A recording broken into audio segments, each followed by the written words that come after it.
opening recitations now.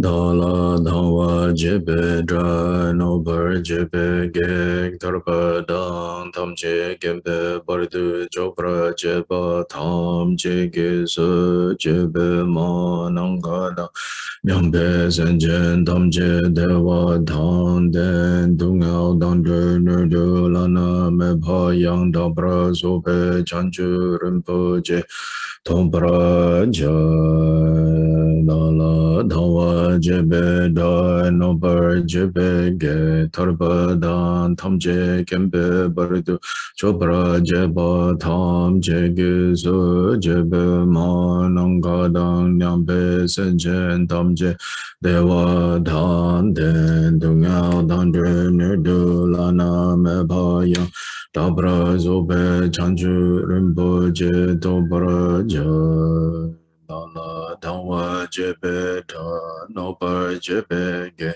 Tarba Dan Tam Je Kembe Bardu Jobra Jeba Tam Je Gi Su Jebe Manam Kada Nyambe Senjen Tam Je Dewa Dan Den Dungao Dan Nerdu Lana Meba Yang Dabra Zobe Janju Rinpo Je Tobar De Je De Sama Geki Bardu Lunga Yisum Gewa Lago Maji Bardu Lunga Yisum Gewa Lago Du Tereng Ne Sung De Ne Ma Chan Da Samji Bardu Lunga Yisum Gewa Lago Sanje Chodan Soje Chonamla Chanchu Bardu Dani Gyabsu Chi Dagi Jinsu Gebe Sonangi Drola Benjir Sanje Drubrashu Sanje Chodan Soge Chonamla Chanchu Bardu Dani Gyabsu Chi Dagi Jinsu Gebe Sonangi Drola Benjir Sanje Drubrashu Sanje Chodan Soge Chonamla Chanchu Bardu Dani Gyabsu Chi Dagi Jinsu Gebe Sonangi Drola Benjir Sanje Drubrashu Kadang Nyampe Senjen Tamje Dewa Dang Dewe Gyudan Dempra Gyurje Dungyao Dang Dungyao Gi Gyudan Dewa Gyurje Dungyao Mebe Dewa Dhamme Dewa Gyurje Niding Chadang Nidang Dewa Tangyang La Nebra Gyurje Manang Kadang Nyampe Senjen Tamje Dewa Dang Dewe Gyudan Dempra Gyurje Dungyao Dang Dungyao Gi Gyudan Dewa Gyurje Dungyao Mebe Dewa Dangme Dewa Gyurje Niding Chadang Nidang Dewa Tangyang La Nebra Gyurje Manang Kadang Nyampe Senjen Tamje Dewa Dang Dewe Gyudan Dempra Gyurje Dungyao Dang Dungyao Gi Gyudan Dewa Gyurje Dungyao Mebe Dewa Dangme Dewa Gyurje Niding Chadang Nidang Dewa Tangyang La Nebra Gyurje.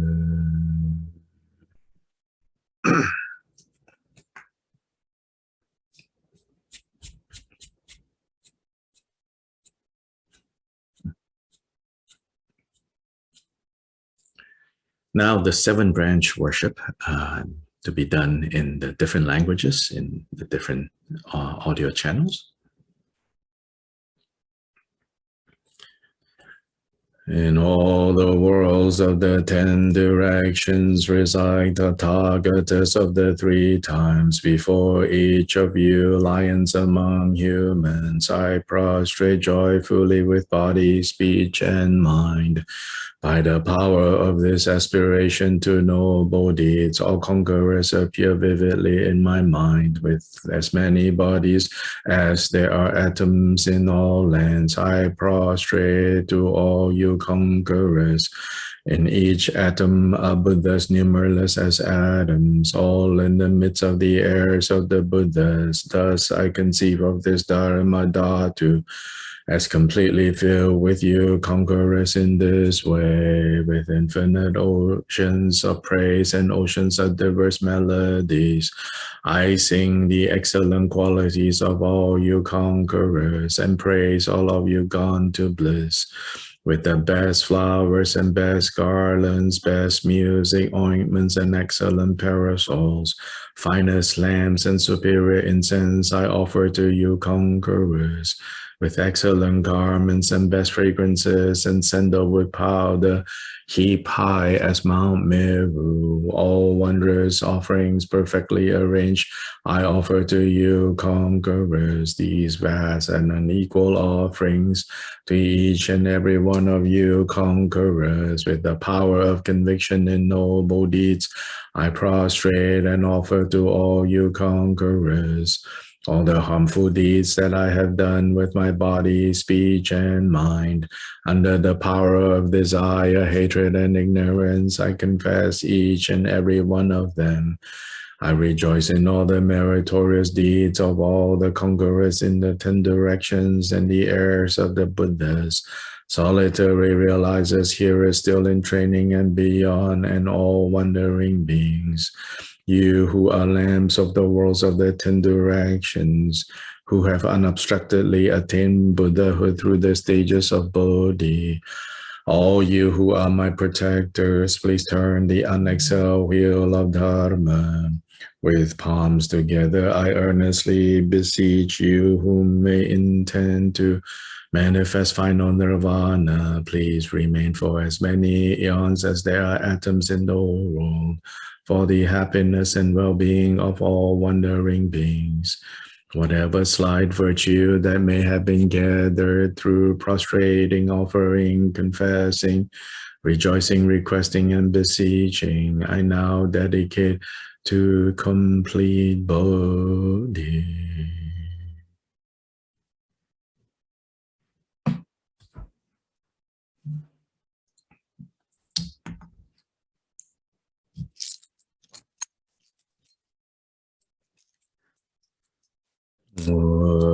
So je buge ju she me to dra ra len ju nin de gen pa de san je shin tu me te pu wa ye tru gu nam da xing la gyo wa shu gu sun yong zo la me zo nam la chi nang san sun de shin ni ki ju da lu long cho nang si yong she la me ju ge ngo de sa du su cho so wa dang cho jing shang pa da ji se yi rang ku sing so wa ye ke wa chung se da ge ji sa ba tam che so be chang che che rong o om guru dewa da ge ni ra na mandala prate cha so ha sem chen nam ge sam ba da lo yi ji tra ji da wa ji chung tu mon te ba ye cho ge go lo go du so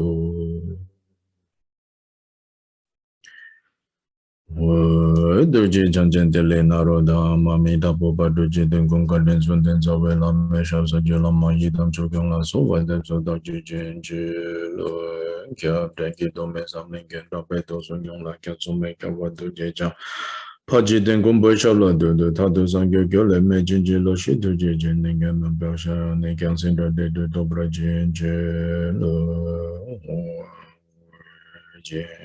Eugene Chanson Pema Gesa Dombola Yasen Choking Wadrumne Pema June Sheshu Godo Kando Mampu Burkeki Jesu Dadu Gajin Jelo Jessu Guru Pema de Ho Choking Yikin Potane to Saja Kunking Omoni Ransen Chokung Sun Donze Betsawela Meshabla Sova.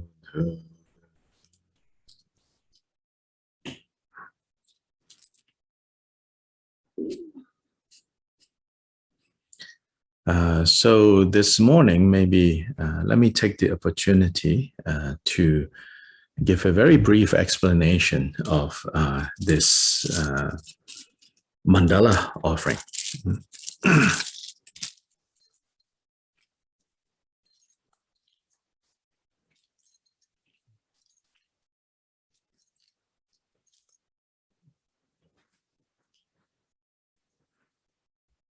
So, first of all,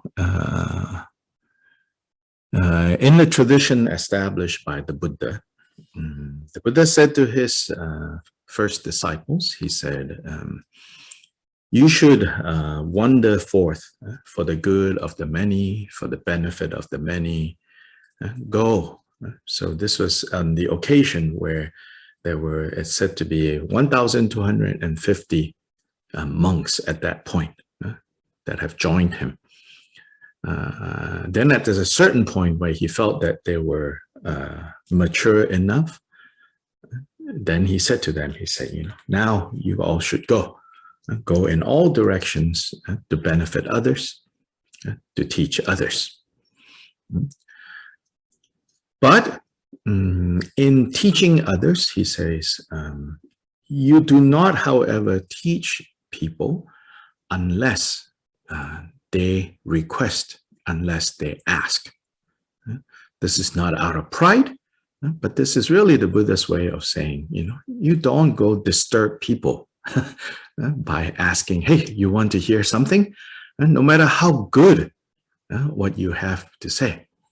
Unless people, for many reasons or different reasons, are inspired to ask you, are moved to ask you. So this is speaking to the interdependence has to come together. So he says, when that happens, then you teach them.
And so that was the basic principle. See, during the Buddha's time, there were two groups of spiritual practitioners. One group really advocated going into the forest, into the jungles, and never to be seen again. So completely cut off, no interaction with the rest of the world. The Buddha said, no, you should not do that. The Buddha praised the qualities of practicing in the jungles, in the forest, in solitude, away from busyness and all of that. But then he said, no, but you cannot cut yourself off because you need to be seen.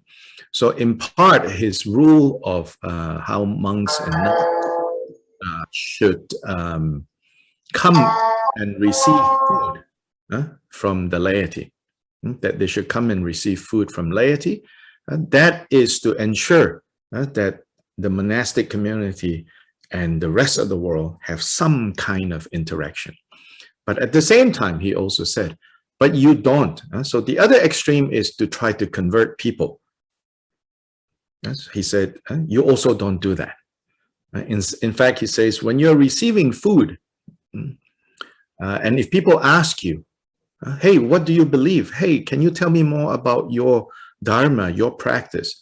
You should say, not right now, but we live outside this town, and give directions and say, you can come in the afternoon. And we will discuss more And so he really emphasized this middle ground, right? So in this context, then over time, what developed is a convention, a ritual form of how to request teachings. And it is in this context of the ritual form of requesting teachings that then we have this tradition of offering mandala.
This word mandala is used in different contexts, in several different contexts, and they have slightly different meanings. But the fundamental meaning of mandala is, as translated into Tibetan, as Kinkor. Kilkor means, Kinkor means center and surrounding, or center and periphery. So that's the basic meaning of mandala. Literal meaning.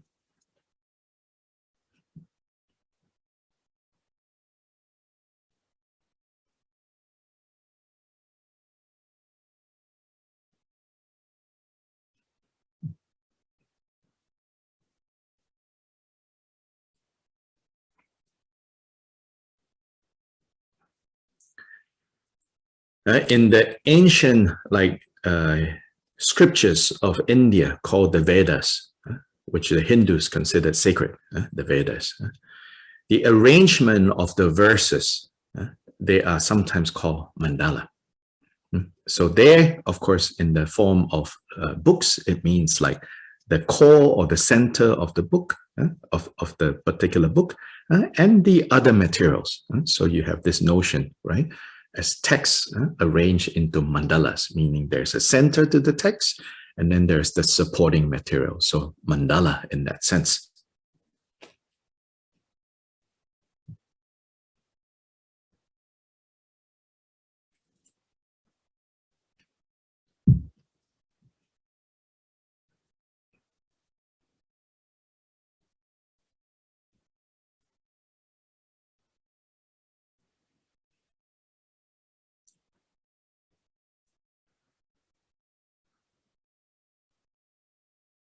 Mirroring that, since the Veda mostly consists of songs and poems dedicated to different powerful gods.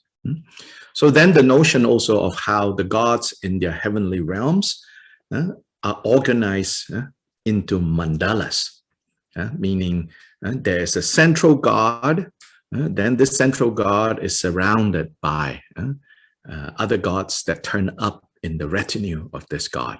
So the gods live in these mandalas. So in this case, you could say like celestial palaces, mansions, celestial palaces, the gods and their mandala. So that's another way of using mandala.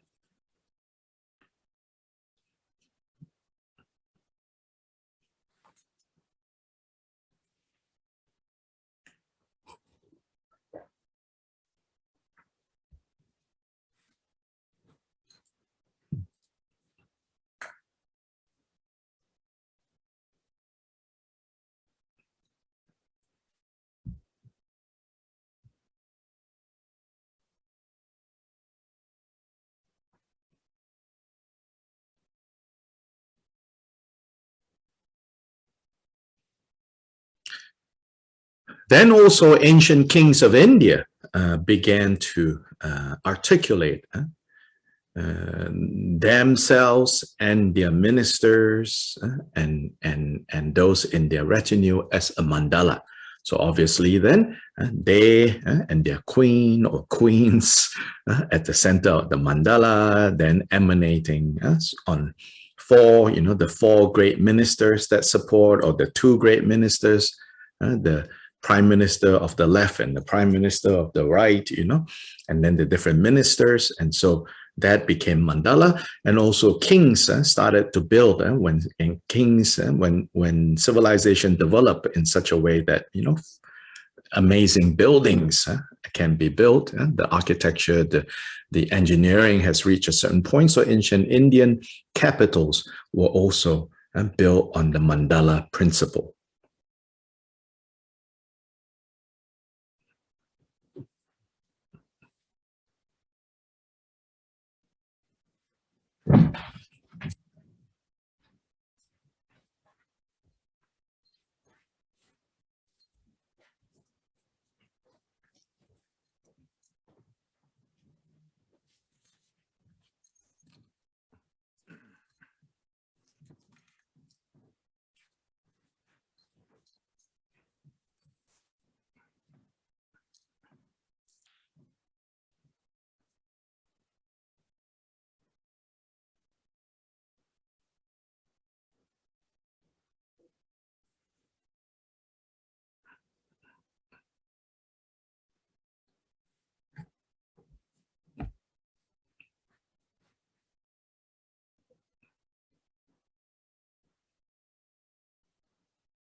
Then eventually in Vajrayana, so then you have all these mandalas of the different Buddhas.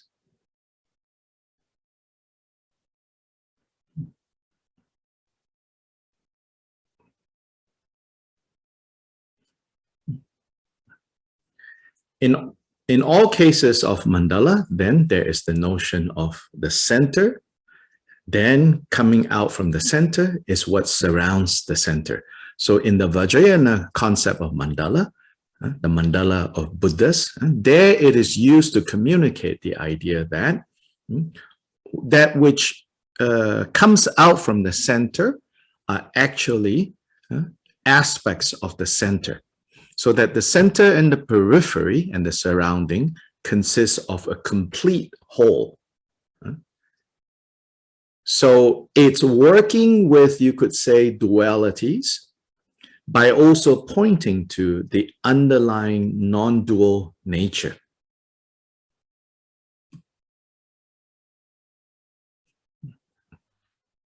Sorry, Dr. Lai, can you repeat again about the duality? So it's basically working with dualities by emphasizing also the underlying non-dual principle. Because how is it working with duality? Well, there is the central deity and then many other deities surrounding, right? So that's like duality, right? Self, other.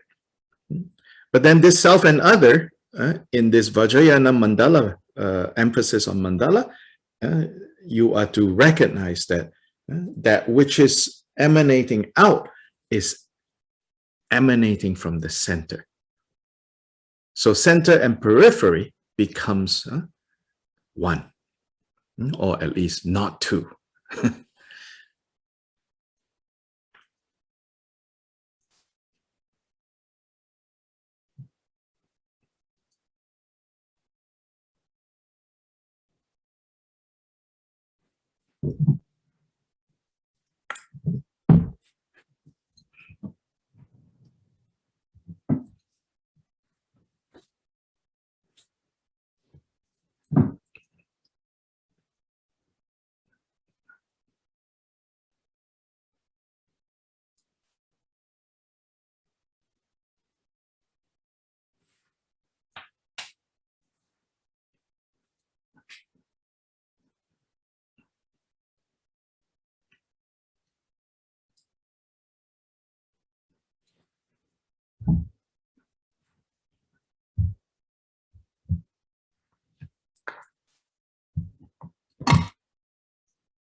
So in Vajrayana deity yoga practice, you visualize, you imagine, you experience yourself as at the center of the mandala, called the Lord of the mandala or the Lady of the mandala, and then, emanating on 4 directions are, 4 other deities. Then in the intermediate, there's 4 more, and so on and so forth. So here, this ritual form, this convention of offering a mandala to request for teachings. What's going on here is basically to say, so there are 2 things going on in this mandala offering. One is, the obvious one is the offering part, meaning you offer something in exchange, so to say, right, for the precious teachings. Since the teachings are so precious, so then the idea is we should offer everything that we have for the teachings. Of course, don't worry, you don't have to sign over everything you have to me. But you have to train to think, for these teachings. So there are Jataka tales about how in the previous life of the Buddha, he gave even his life just for 1 sentence of instruction. So here is the idea then is to remind us of the preciousness of the Dharma. So in order to receive this Dharma, we offer everything. So everything here is the whole universe. So that's the first aspect that you need to know about mandala offering. That's the obvious one.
So the first 2 lines of this mandala offering recitation actually says that. It basically says, everything, this universe, I I offer. Now, the second principle here in this mandala offering practice is, it says, but it's not yet the best thing that you can offer if you offer even this whole universe. It's only the best that you can offer if you can offer this universe and everything in this universe, that you can offer it as a pure land. As a pure land.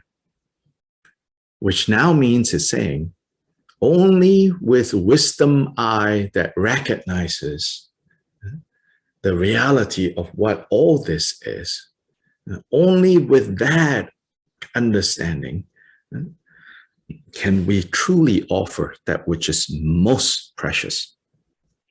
So the second part is emphasizing, you could say, accumulation of wisdom, and the first part is accumulation of merit.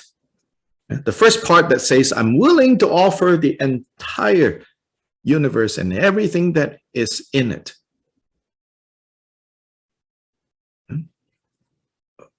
I'm willing to offer that in order to receive the Dharma. That's the accumulation of merit.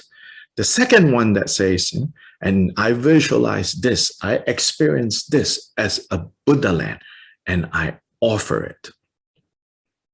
This is the wisdom aspect. Then the final line says, and in doing so, may all beings be able to experience this as a pure land as well. So that is actually a kind of bodhicitta practice, combining the merit and the wisdom you dedicate it towards fulfilling bodhicitta. You say, in me offering this whole universe that I understand to be a pure land, so their merit and wisdom are present. Of course, right now may be very small, merit and wisdom, because, when you say, I offer the whole universe, actually, there are many parts that say, no, actually, I don't want to offer that much. But then even in wisdom, we say, oh, this is pure, but yeah, sometimes it's pure. Sometimes I don't experience this as pure. But it's okay. Whatever amount of merit and wisdom that you're able to kind of generate through this practice right now, and you say, may this become the cause for all beings to experience all of this as a pure land. So that's what these 4 lines of the mandala offering is saying.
So this is in the profound,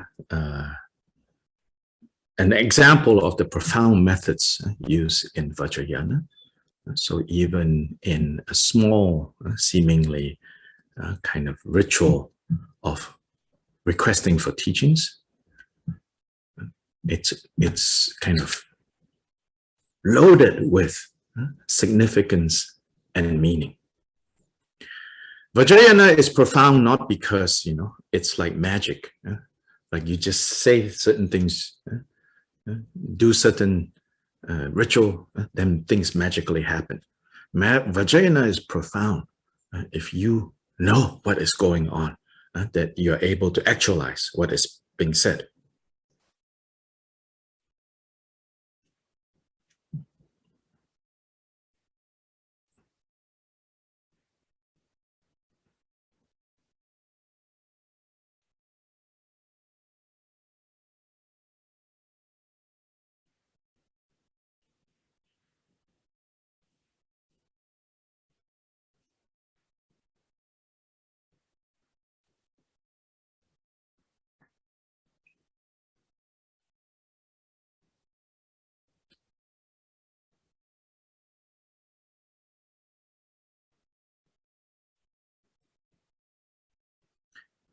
And these 4 lines that I just mentioned, this universe is described as having a ground, which then it says, which is sprinkled with scented waters and strewn with flowers.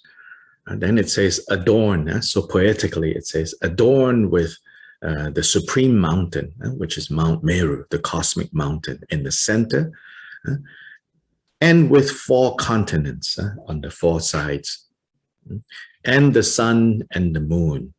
So it's described in this way. So this corresponds to the way that in ancient India, people think of the universe. So this is the outer mandala, the external world, as familiar to ancient Indians.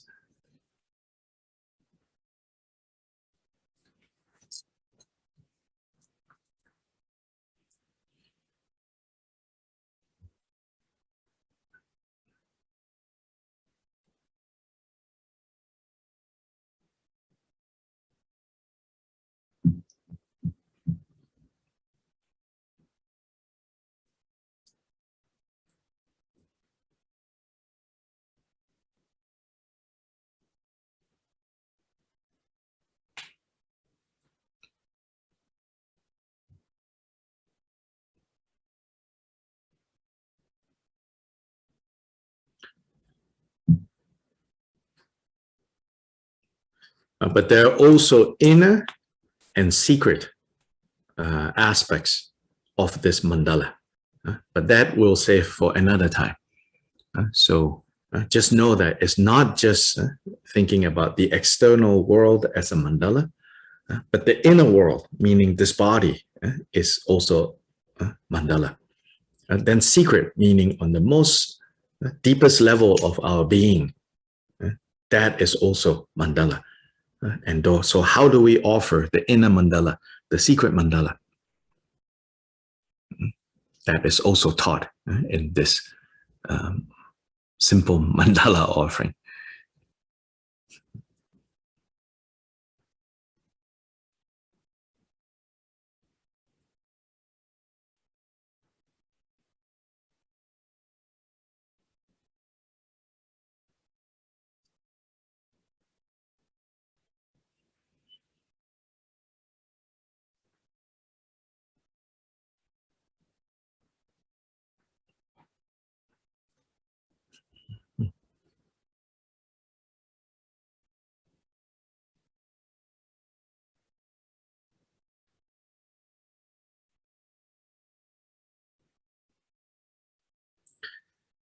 In practicing mandala offering, what we are cultivating is space, openness, openness of heart, openness of mind, openness of hand. Hand, heart, mind. Hand and heart, mind needs to be open.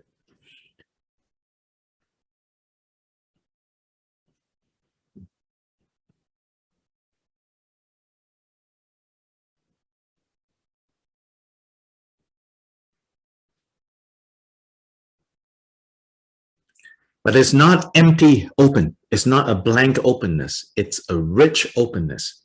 So the richness quality, the wealthy quality of this kind of heart mind. So it should not be an openness that is tinged, stained with stinginess.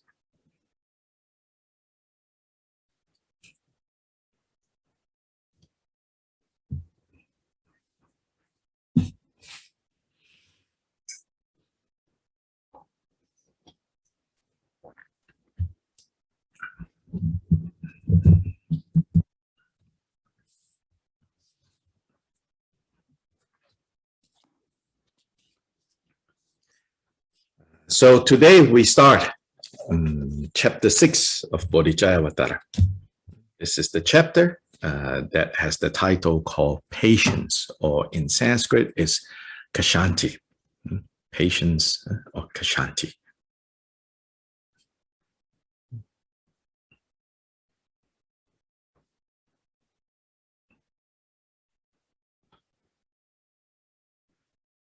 From this chapter on, each of the chapter, so 6, 7, 8, 9, for the next 4 chapters, the titles of the chapters will correspond directly to the last 4 of the 6 perfections.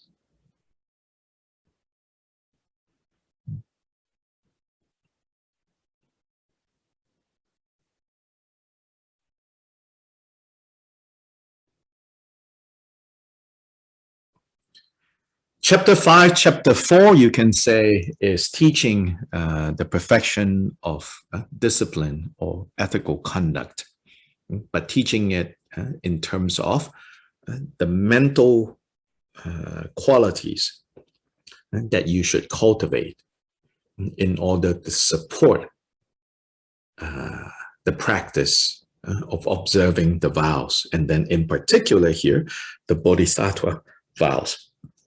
The Bodhisattva trainings. Chapter 4 and 5, you can consider to be doing that.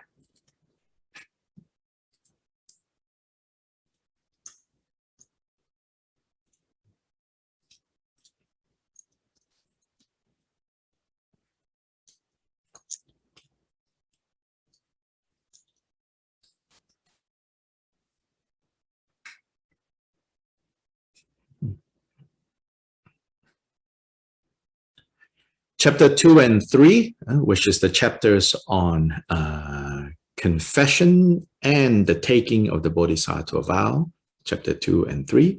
And chapter 10, dedication, you can consider that to be teaching generosity, giving, the first of the 6 paramitas.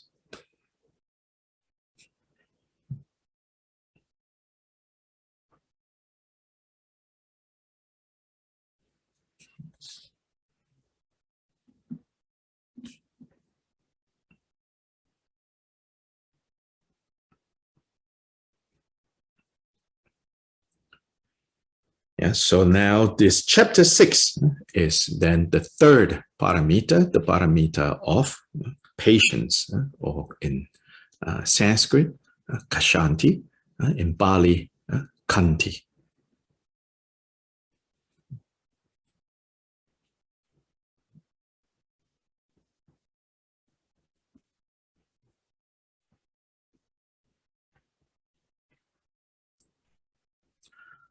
Although in English we translate this as patience or forbearance, you should know that what Kshanti is, or Khanti, is not just what we normally think of as patience. There is more to it.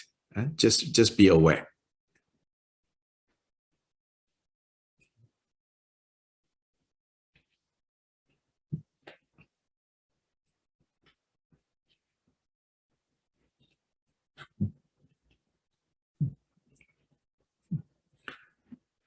For example, what would we normally say, outside the context of Buddhist teachings, what would we normally say is the what is patience, as we normally use the word patience, what is it the opposite of?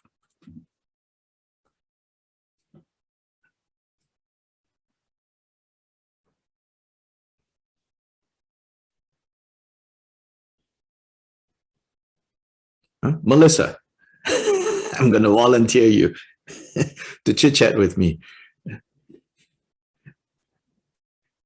Can you unmute? Is it possible? Oh, yeah. Oh, yeah. First, I thought impatience, but then Oh, right. Well, okay. That's let's start with that. We'll say impatience, right? Okay. Now, what is the cause of impatience? Again, don't give too much Buddhism. Just like if you ask someone from the street, like you're like, where does impatience come from, right? What would they say? What might they say? Greed. Greed, right? What else? Would they say greed? Greed or selfishness. Okay. Yeah. Like if they look into it, they'll say, yeah, because what would be more like less technical words they might be using? Yeah, like just ordinary chit chat. I was so impatient that day. And then if you're a child, imagine if you're a child, you say, what does that mean? What let's have an imaginary, what would that person say? If a child goes, what, mama, what is impatience? How would yeah. Maybe frustration or Frustration. A few more words, pretending you're talking to a child. Frustration is not going to cut it.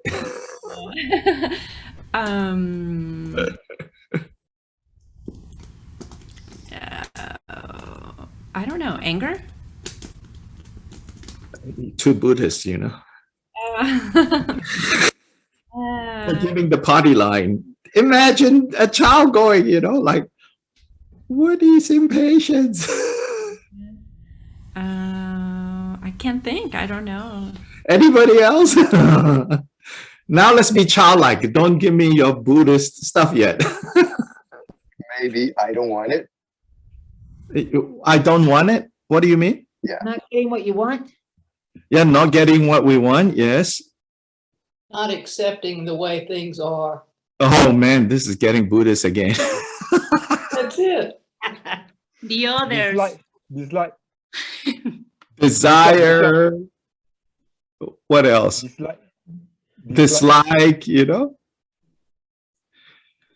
Okay, so we can say, irritation. So we can say that there's a lot of things, like that. Then we say you should have patience, right? So that's normally how we say, in the face of these scenarios, you should have patience. So patience there means you have to accept that you cannot get what you want basically right now. And you should not let not getting what you want out of control. So clearly it has something to do with at least patience as a response to not getting what we want. Yeah. The response is basically to restrain yourself from getting angry, or to and that anger might come in the form of lashing out at others, or giving up and then walking off. So those are qualities related to the patience that we're talking about, but there is more to this. So the translators, you all can just briefly summarize, our chit chat in English.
Shantideva in particular here is going to pair anger and patience together. So here, kashanti, let's use this Sanskrit word because I think patience, at least in English, is too limiting. Yeah. So kashanti is said to be the primary antidote to anger. So Shantideva brings these two together. Here is an opportunity for us to see and gain more understanding of the nature and the forms of anger. Because also we will see that it's clearly not talking about just anger the way you and I recognize it to be, like the gross aspects of anger. He's also pointing to how anger actually can be a very silent but burning emotion. So like in Southeast Asia, every year, I think around October, November, we have a lot of smog in the air because many of the jungles are burning. This is related to illegal use of land, uncontrolled burning. So that even when on the surface of the jungle or forest, there is no fire, but deeper in the ground, there's actually burning going on. So when the season becomes very dry, it actually like a mini volcano would emerge from the ground and start burning. It's really hidden under the ground. Like the few months before might be monsoon and you're walking around on the same ground. But nobody needs to throw a cigarette 3 months later. But from underneath the ground is keeping this burning. It will kind of come up when it's all dry. So Shantideva is talking about anger even in that very subtle way. And he says that kashanti is the primary paramita we have to work on in order to overcome that anger in its most obvious way, but in fact, in the most subtle way. Because the obvious anger, where does it come from? It comes from an accumulation of the subtle ones.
So this chapter on Kshanti, chapter 6,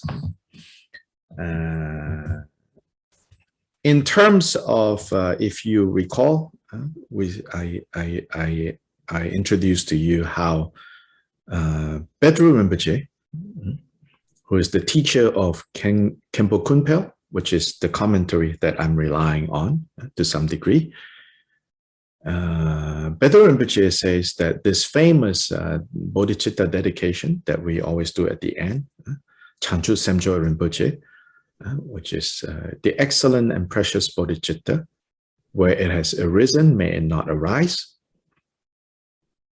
Where it has not arisen, may it arise, right? And where it has arisen, may it not decline. And then the third is, and ever increase higher and higher. So where it has not arisen, may it arise. So then this famous prayer, Khenpo Pedro Rinpoche says, actually nicely summarizes Bodhicharyavatara, which is chapter 1 to 3. Chapter 1 is excellent and precious bodhicitta. Right? Chapter 1 talks about why bodhicitta is excellent, why bodhicitta is precious. Chapter 2 and 3 is where it has not arisen, may it arise. Then chapter 4, 5, and 6 is the third one, which is where it has arisen, may it not decline, may it not be weakened. So this chapter on Kshanti is part of, is the last chapter under the category of how to use this to make sure that the bodhicitta that has arisen, and when it first arises, it's a little weak, or actually when you're first motivated for it to arise, it might arise strong, then over time it kind of becomes weak. Patience. And the last chapter, vigilant introspection, and the chapter before, carefulness. These three is to protect our bodhicitta from weakening.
So the first 10 verses of chapter 6,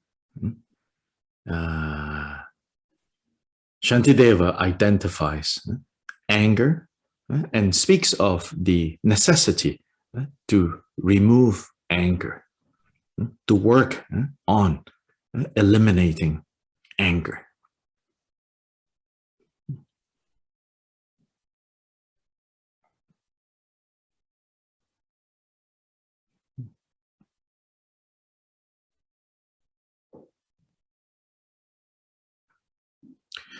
So let's read these 10 verses together.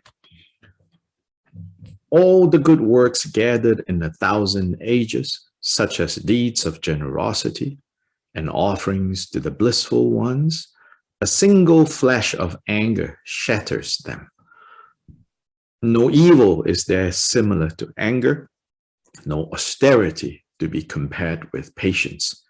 Steep yourself, therefore, in patience, in various ways, insistently. Those tormented by the pain of anger never know tranquility of mind. Strangers they will be to every pleasure. They will not sleep nor feel secure. Even those dependent on their Lord for gracious gifts of honors and of wealth will rise against and slay a master who is filled with wrath and hate. His family and friends he grieves and is not served by those his gifts attract. No one is there all in all who being angry lives at ease. All these ills are brought about by wrath, our sorrow-bearing enemy. But those who seize and crush their anger down will find their joy in this and future lives, getting what I do not want and all that hinders my desire. In discontent, my anger finds its fuel. From this it grows and beats me down. Therefore, I will utterly destroy the sustenance of this, my enemy, my foe who has no other purpose but to hurt and injure me. So come what may, I'll not upset my cheerful happiness of mind. Dejection never brings me what I want. My virtue will be warped and marred by it. If there's a remedy when trouble strikes, what reason is there for dejection? If there is no help for it, what use is there in being glum? This last one is very famous. It has been translated and adapted in different forms. This last one, and His Holiness Dalai Lama tends to remind people of this last verse. He says, this is very helpful, he says, to insert into difficult situations, to give rise to some understanding.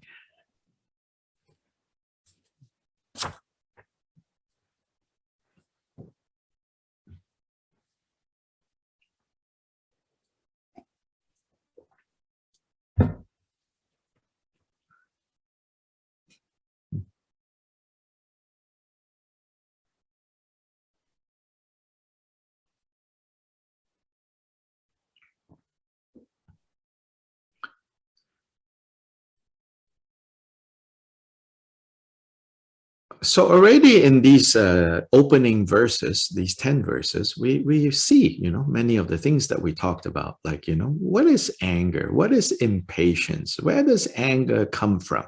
Yeah, I think in all the different responses that were shared, we find, Shantideva talking about them in these 10 verses.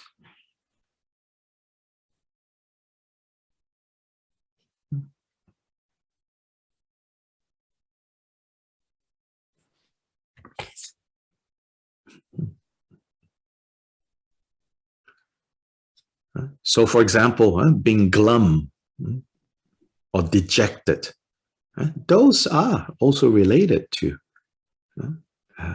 the opposite of kashanti. So, in other words, those are various textures of anger. So, anger is a broader category. Anger is not just, when you blast away cursing and yelling at someone. But being glum, being dejected, losing your cheerfulness, all of those are part of what, if we practice Kshanti, if we are able to introduce more Kshanti into our lives, we can overcome those things. But first we have to see, why those things are faults. And also why those things, not only why those things are faults, but also the possibility of being free from those things. We should not, have the kind of like contaminate our Dharma learning with the way that we think, religion is about. Don't read this and say, oh, I'm not cheerful all the time. I must be a bad Buddhist. I'm sometimes dejected. Like, what is wrong with being dejected? I have a right to be dejected, don't I? This is my emotion. Why are you telling me I cannot feel like this? Are you denying my reality? Blah, blah, blah, blah, blah, blah. The Buddha is not talking about that. Buddha says, you can feel whatever you want to feel. Next point. Now, useful or not? Good for you or not? Do you really want it or not? That's what he's pointing to, yeah? He's not judging you. He's just saying, can you see? This is so ridiculous. First point. Second point, can you see?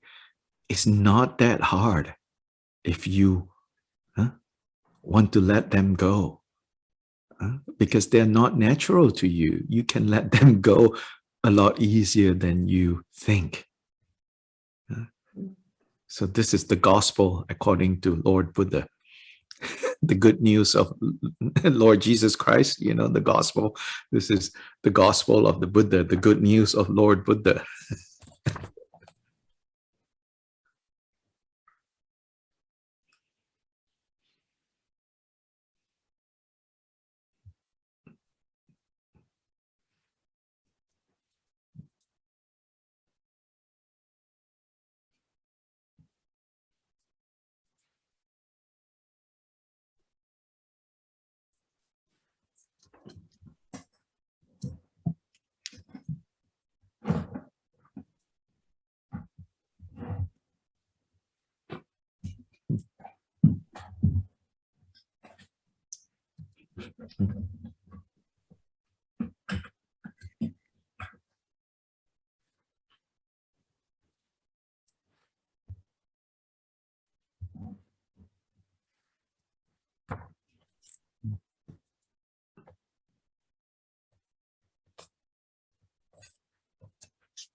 So now let's take a quick break and then we will continue.